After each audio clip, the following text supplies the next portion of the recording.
masukal na barangay naman sa bayan po ng Makilala sa North Cotabato. Isang sanggol din ang inabandona, buhay, at kung inyong maririnig sa video, umaatungal pa ko ng iyak. Sa isang viral video, makikita ang mga residenteng nagkukumpulan sa isang bakanting lote sa Makilala, North Cotabato. Hinahanap nila kung saan ang gagaling ang iyak na kanilang naririnig. Pero nang kanilang lapitan, natuklasan nila na isa pala itong sanggol. Hala, bata! Suy, bata! Pinulot nila ang bata mula sa marumi at madahon na lugar at agad binalutan ng lampin. Pagtawag namin ng tulong po, sir, pumunta po yung kasambahay namin at may dalang lampin po ng kanyang anak at siya na po mismong umaswat ng bata. Nang puntahan ng resibo ang lote kung saan natagpuan ang sanggol, ipinakita ni Donna ang masukal na lugar na pinag-iwanan sa bata. Dito banda nakatakilid na siya, dito po banda sa may kilid ng hollow block. Agad daw rumesponde ang barangay at dinala ang sanggol sa kanilang Rural Health Unit. Kinumusta ng resibo ang bata.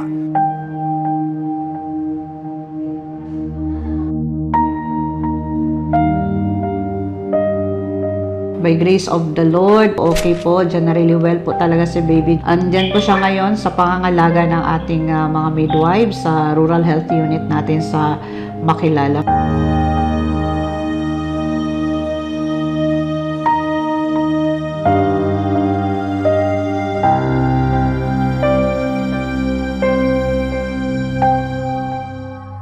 Nakausap na rin daw ng social workers ang ina ng sanggol. Ang nasabi niya lang, parang lito talaga siya.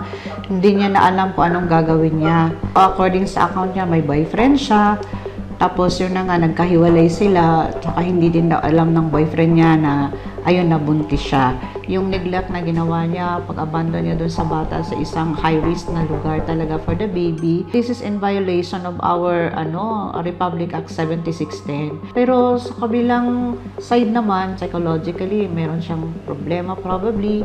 Ini-assess din natin on that area. Ayon sa MSWDO ng Makilala, nangangailangan pa ng karagdagang supplies ang iniwang sanggol tulad ng gatas, vitamins at damit. Yung damit talaga, sir, kailangan kasi yung mga binibigay dito, na po, mga luma na. Tapos, franela, sabon, tsaka beberon, diaper. Sa mga nais magbigay ng mga donasyon para sa sanggol, maaaring ipadala ang inyong tulong sa Municipal Social Welfare Office sa munisipyo ng Makilala, North Cotabato.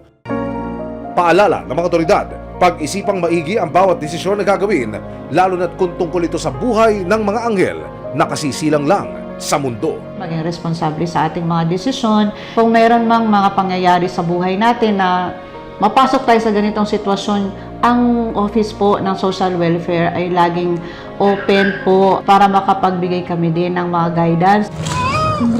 Suy, bata lagi! Sa mga pagkakataong tila nangingibabaw ang takot, o kaya naman lantarang isinawalang bahala ang kapakanan ng mga walang kamuwang-muwang na sanggol.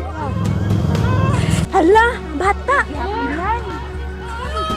Nariyan ang mga otoridad at iba't ibang sanga ng pamahalaan para panagutin ang mga nasa likod ng ganitong mga insidente. May ebidensya, resibo, walang lusot